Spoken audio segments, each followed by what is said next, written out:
the one drinking beer. I'm drinking water. 2 touchdowns a game? Yes, in the game. You're tripping. How high? No, Greatest fucking Super Bowl time. I don't know what we're doing in that front office, man. Twiddling our fucking dick. Ryan, I just need you to drink this. Wide receiver trivia. That's what she said. Her. Fuck. Her upset. Are those crutches? You can see Ryan's crutches in the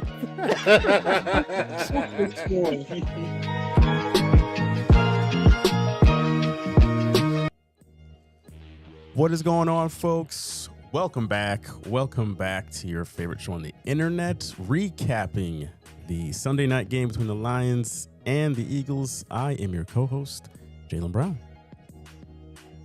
And I am the infamous and the one you hate, Caleb Dennis. And I'm your other co-host, Junebug Spade. Gentlemen, we are brought together here. Another Sunday night game in the books. Week 11, almost in the books. Still got one more game tomorrow. But yeah, Lions, Eagles just finished a few minutes ago. And the Eagles stay alive, I guess you could say. Improved to 8-2. And the final score was 16-9. Another low-scoring game involving the Philadelphia Eagles, where the defense shined throughout everything else. And yeah, this was not the most entertaining game as a whole. I mean, this was reminiscent of the Monday night game between the Packers and the Eagles. But yeah, right. Final score 16-9. Jalen Hurts finishes 14 of 28, 135 yards. No interceptions, no touchdowns. And Jared Goff on the other side, 14 of 37, 255 yards, a touchdown, and an interception. Yeah, let's start off on the winning side of the ball. We will give the winning team their flowers here. Eagles find another way to get it done in a low-scoring game. And June, what did you think stood out on offense for the Eagles? They did a pretty decent job of controlling the clock. I didn't think their offense was that big of a juggernaut tonight. It was a pretty basic, rudimentary, they didn't do anything special tonight type offense. But I think they just did a good job of moving the sticks, even on that last play where Saquon found a way, and he didn't have that great of a night rushing the ball again. And they just found a way to move the sticks when it needed to be moved. And, they didn't unlike their cohorts on the other side, Sirianni decided to play it safe and punt the ball when it was time to punt. He didn't try to go for it or put them in precarious positions, leave their quarterback out there to dry. He just made it real simple and said, we're going to move the sticks when we need to. If not, we're going to punt the ball away and play defense. They relied on their defense tonight, and that was their best offense. Well said. Malin, on this, still Eagles. Defensively, I mean, that was clearly the standout for them tonight. What did you like about Philly's defense tonight? I don't know if I so much liked Philly's defense or if I just hated the Lions offense so much. Because I felt like every drive the Lions had, like Gibbs was running roughshod by pass or something like that, like getting a big chunk yard. Like they were always hanging out near the 50. And then they would implode with play calling, bad plays, pressure. The offensive line was playing like shit. I don't know. They definitely were ball hawks out there. There wasn't a lot of space. They had Jared Goff rattled most of the game, so I guess you got to give the front or the line a lot of credit.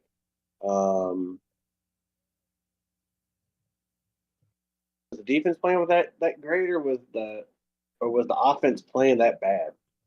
There was a lot of drop passes, a lot of sail balls. The Lions offense just looked floppy. But the Eagles were definitely administering a bend but don't break defense. They were giving up some yards. They were letting them move down the field, but then when push came to shove, they weren't giving up any points. So which is a good thing because the Eagles offense was for much point too. Yeah, that Lions offense just was not really not doing much. And Jared Goff, he looked pretty bad. I mean, he was leading the NFL in completion percentage. I'm not sure after tonight if that's still the case, but he did not have a very good game. And listen, first quarter wise, when the offense is struggling as it is, it's also windy out. Jameson Williams made a boneheaded mistake on jumping on the bottom of the field goal post to have a funny celebration, and that cost him an extra point. And this was a low scoring game, and I feel like had they not fallen behind in that manner early on, this could have gone a different way, at least in the first half of the game. Yeah, that was just a really stupid mistake that he made. But that Eagles defense came out with their heads on fire in the first half and were just giving Jared Goff fits, and the Lions did not much to really help out. But yeah, I don't know if you guys have any other thoughts on Detroit's offense throughout this game. It was just anemic, and it was anemic, and I blame the head coach because he's calling the plays now, and he needs to give it up. That's it.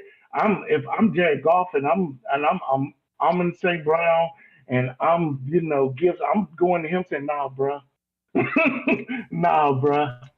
This ain't gonna work. Hey, Dan Campbell is one of those head coaches. He wants to be in charge of every little aspect of the game.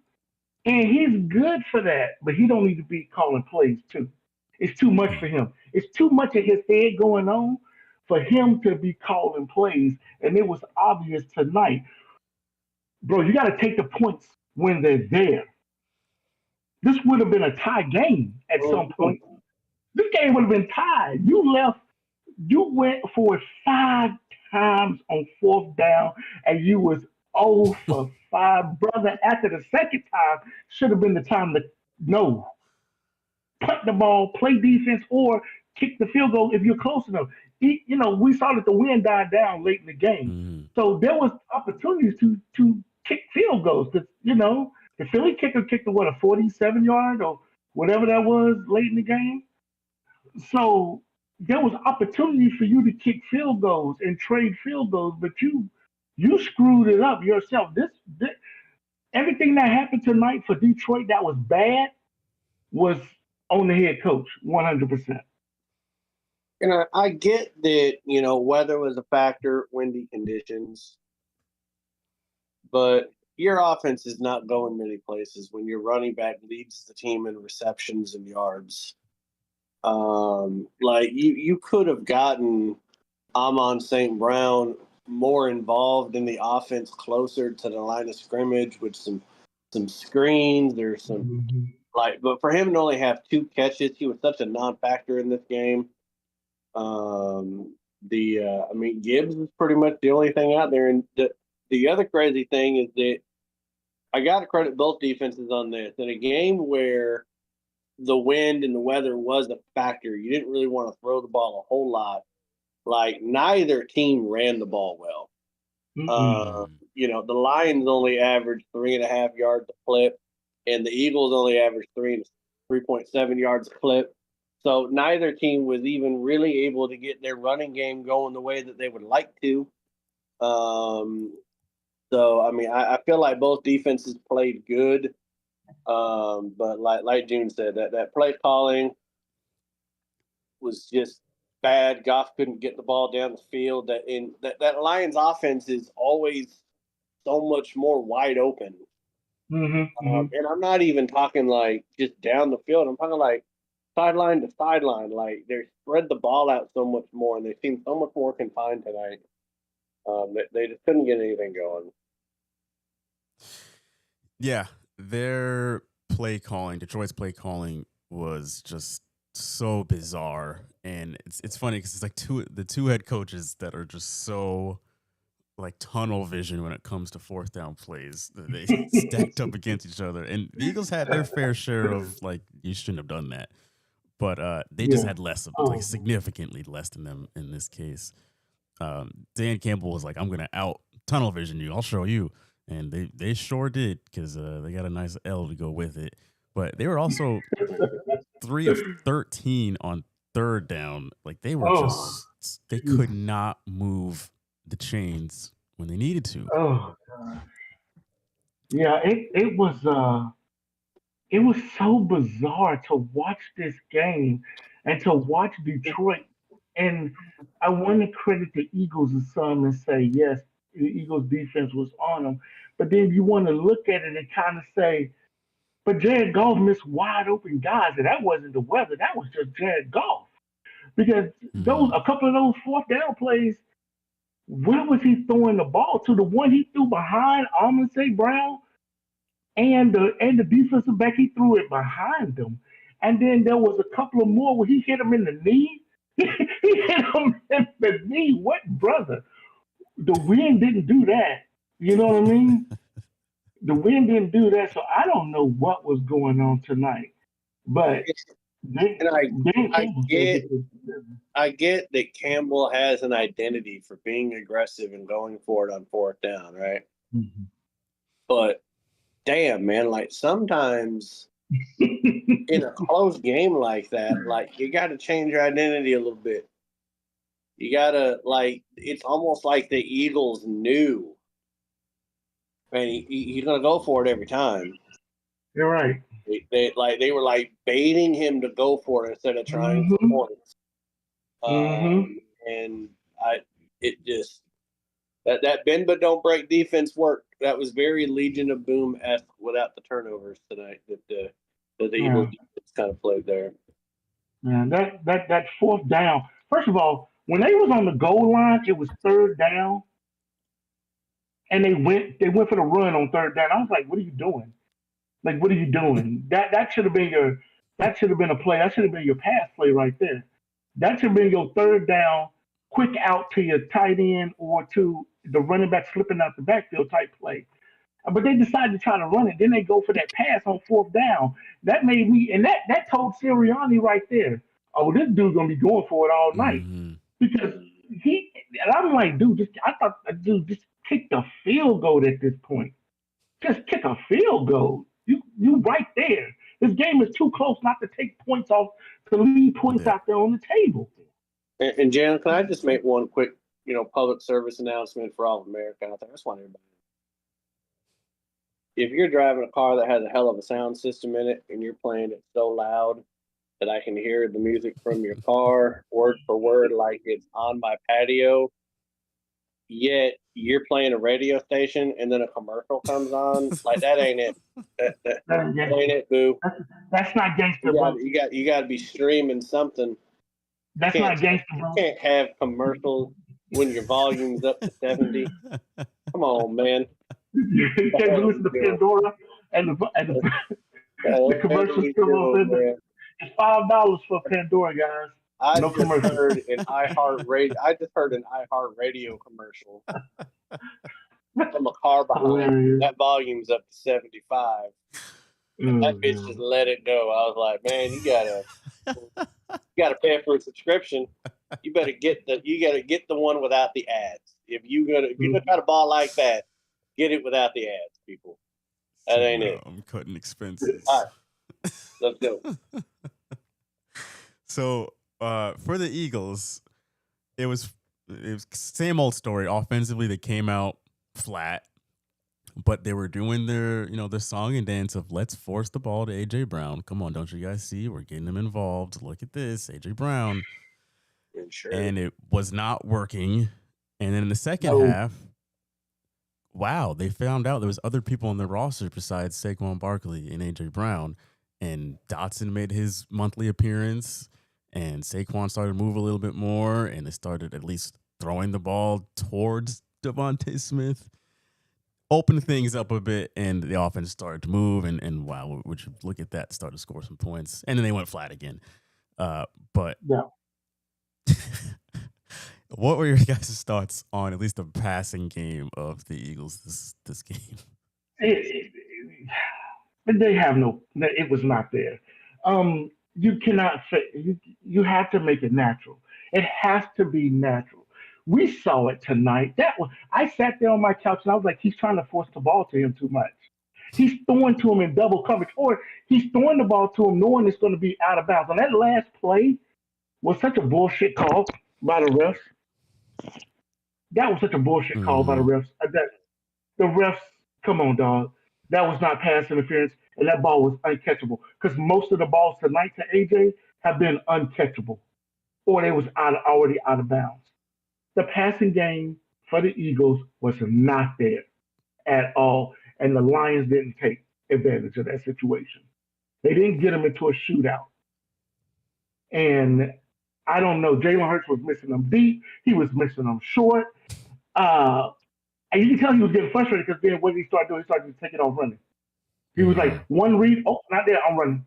Or, hey, I'm going to check down to this, I'm going to try to throw it, swing it to Barkley, or to, what's the guy, Tank, what was his name, Bigsby? Yeah. What's the other guy named Tank Bigsby? He swung it to him a couple of times. But their passing game wasn't there tonight. Like you said, I think it was 4 catches by Dotson or whatever. And it was not good tonight. Can I just say that, like, what the hell is going on with Saquon Barkley this year? Oh my God! Did he like cash in like all of his tickets last year for like good games? Like, does he have, like, if you're just even looking at his last 5 games, right? He had 1 game against the Giants where he ran for 150 yards on 14 carries, which is wild. That's a 10-yard average and a touchdown. But he's only at like 58 yards, 44 yards on 18 carries against Minnesota, not even 3 yards to carry. 60 yards on 22 carries against Green Bay. 26 carries for 83 yards, 3.2 yards a carry. This was the first game where I felt like they were really trying to feed him. The last 2 games, they're like, okay, like they're finally giving him over 20 touches a game. I don't see the burst. I don't see the elusiveness. I saw last year. He's healthy, right? He's healthy. But I just don't see, for not having a bunch of like nagging injuries happening this year, to go from what happened last year to this year, it's just not making sense to me. I don't know what's going on with that Eagles offense and Saquon Barkley. I know what's going on with AJ Brown. He's reading books, and people were right. He was right. He said, "Hey man, drop me from fantasy because I'm only going to give you 7 catches for 49 yards. Like I'm not it." The funny thing about that was that all of the like sports books on his numbers were bumping everything up because they thought the Eagles' game plan was going to work. Like they're going to force him the ball and it's going to work. Nope, he was right. Like nope. And where the hell was Devontae Smith, man? Oh, he was a ghost today. What, one catch for 8 yards? Where the hell? They locked him down. Oh boy, I forgot that defensive back's name over there, but he locked him down. And I think they had somebody over the top too. I think they rolled the safety over to him too, so they gave him a lot of help. So and Jalen Hurts was not looking for him. Mm-mm. It looked like he was looking AJ Brown and then throwing the ball away or taking off. He was going 1 read, maybe 2 to Ertz, and then throwing the ball away. He didn't look comfortable tonight. Neither one of these quarterbacks looked comfortable tonight. Goff just had more yards because he was throwing a 5-yard pass to, his running back, and Jameer Gibbs, he was making the moves on that one long run. But other than that, neither one of these quarterbacks they look like both of their offensive coordinators royally screwed them tonight. Well, I don't even know if it was the Eagles' offensive coordinator screwed him. I think it was just a quarterback play, man. I mean, if I were to read you these three stats, the quarterback is 14 to 28, completing 50% of his passes for 135 yards, no touchdowns, no interceptions. Your running back is 83 yards, no touchdowns, 3.2 yards average. And your leading receiver has 7 catches for 49 yards. And I ask you whether or not that team won or lost. You're probably like, well, first of all, like, is that a high school stat sheet? Like, is that the school up the road? Like, is that what that was? And they got like a 2-7 record. That's an NFL team. It's just it brings anemic to like a whole other level in definition. Yeah. Just damn. Yeah.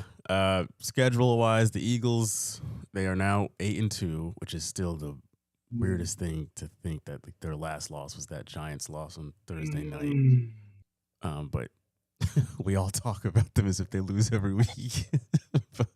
Well, it's because we want them to lose every week. I know. And their offense doesn't want to win every week. Yeah, Like, it's they're going.